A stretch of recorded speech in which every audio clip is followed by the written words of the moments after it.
Masih pura-pura, satu kantor juga udah tahu kalau kamu tidur sama atasan kamu.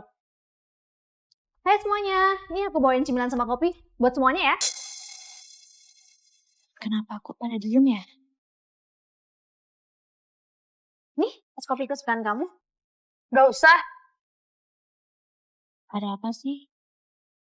Masih pura-pura, satu kantor juga udah tahu kalau kamu tidur sama atasan kamu. Itu gak benar. Siapa yang bikin gosip ini? 3 hari yang lalu sama besoknya, kamu sama Pak Rama pakai baju yang sama ke kantor. Terus, kamu satu mobil sama beliau. Belum lagi, kamu bilang kan kamu tidak tidur semalaman. Ternyata, Waktu itu Pak Rama mabuk berat dan minta saya untuk menjaga beliau. Dan ini adalah tugas saya sebagai asisten pribadi beliau. halah. Terus, kenapa kamu gak panggil Dipa, ajudannya Bapak? Belum lagi, kalau dia mabok, mana sadar kalau macam-macam. Kamu pasti sengaja ya menggodain dia. Yura, kamu gila ya. Padahal kamu udah punya suami sama anak. Hah? Suami? Suami apaan? Nih, aku punya foto kamu sama suami dan anakmu. Alvin, Mama.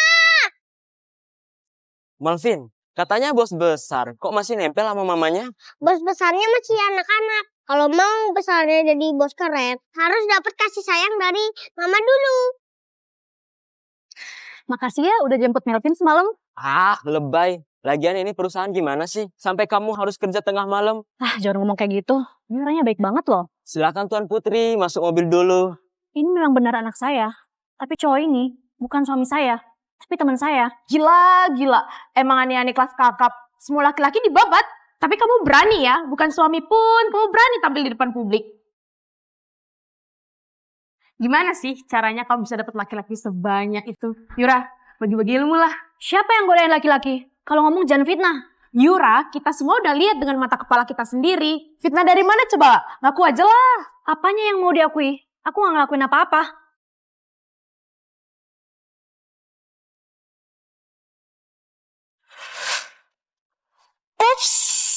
Aku ceroboh banget. Maaf ya Yura. Ada apa ini?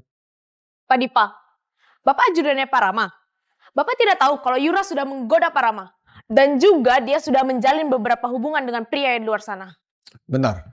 Kamu tahu hal kayak gini dari mana? Ini saya punya buktinya. Masa iya perusahaan bakal biarin perempuan kayak gini ada di antara kita? Hati-hati ya kalau ngomong.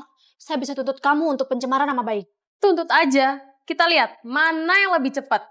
Kamu nuntut kita atau kamu yang dipecat sama Pak Rama karena kegatelan. Bukannya kerja pas jam kerja, malah gosip tentang atasan. Kalian mau cari masalah? Kalau memang mau gosip, nanti aja setelah jam kerja. Balik kerja semuanya.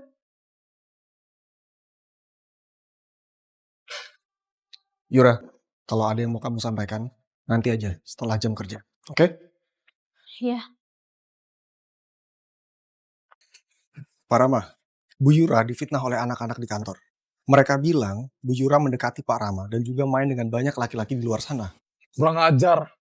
Bukannya kerja, malah gosipin orang. Tapi Pak, mereka bilang mereka melihat dengan mata kepala mereka sendiri Pak. Saya tahu betul siapa itu Yura.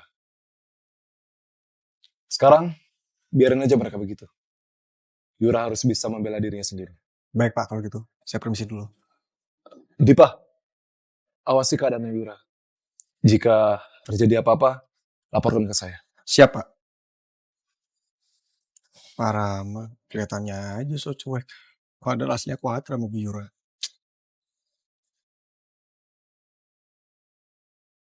Iya Yura? Maaf Pak, saya mau mengajukan resign.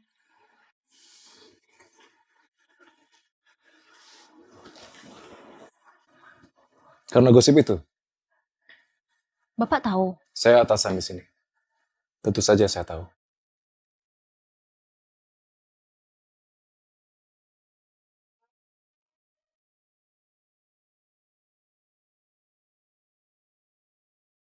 Oh, Pak, nanti kalau ada orang lihat bisa jadi bahan gosip. Emang kenapa? Yura, saya itu Rama Handoko, pimpinan dari Handoko Group. Orang-orang di sekitar saya adalah orang-orang pilihan, yang hebat dan kuat. Yang seharusnya tidak akan goyah hanya karena gosip murah. Maaf Pak, tapi saya tidak bisa digosipin seperti itu. Saya tetap mau resign.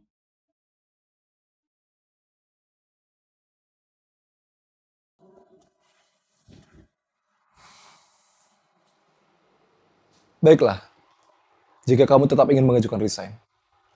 Tapi saya menolak pengajuanmu. Kok gitu, Pak? Kamu sudah bekerja sekeras itu, sampai di posisi ini. Semudah itu kamu pergi. Tapi tidak ada yang percaya dengan saya, Pak. Lalu, kamu mau pergi begitu saja? Yura, begitu cara kamu menyelesaikan masalah. Makin tinggi pohon, makin kencang juga anginnya. Begitu ada masalah, kamu mau kabur dan biarin orang-orang bodoh itu menang. Baiklah, saya berikan kamu waktu 30 menit.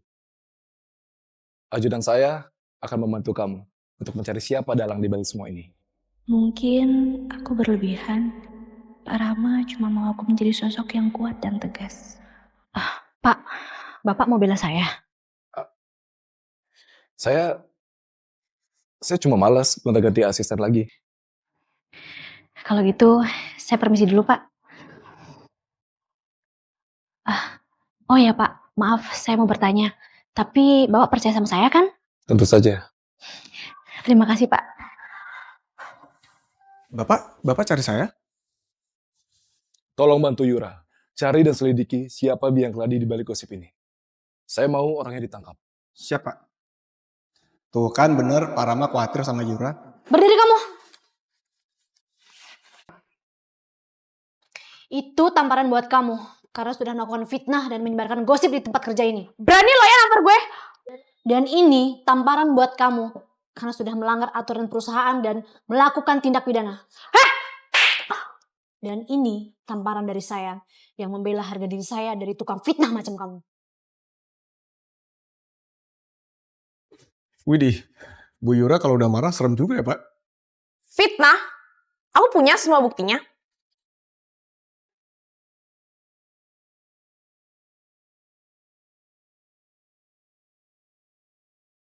Foto di tempat umum dengan anak saya dan seorang pria. Terus kenapa? Saya juga bisa bikin foto kayak gini. Foto ini tidak ada artinya. Dan foto yang kamu ambil ini dibuat dengan angle yang sengaja untuk mendukung fitnah kamu. Foto ini bukan diambil oleh saya. Saya sudah ada rekaman CCTV dari security bahwa kamulah yang mengambil foto-foto ini. Kamu itu juga karyawan sama kayak aku. Nggak usah sok berkuasa di sini. Karena aku adalah karyawan di sini. Makanya aku laporkan masalah ini ke atasanku langsung, yaitu Bapak Rama Handoko. Dan karena nama beliau terlibat, maka dia memberikan saya perintah untuk menyelidiki ini. Pak Rama tidak akan pernah tinggal diam apabila ada karyawannya diperlakukan dengan tidak baik oleh karyawan yang lainnya. Betul sekali.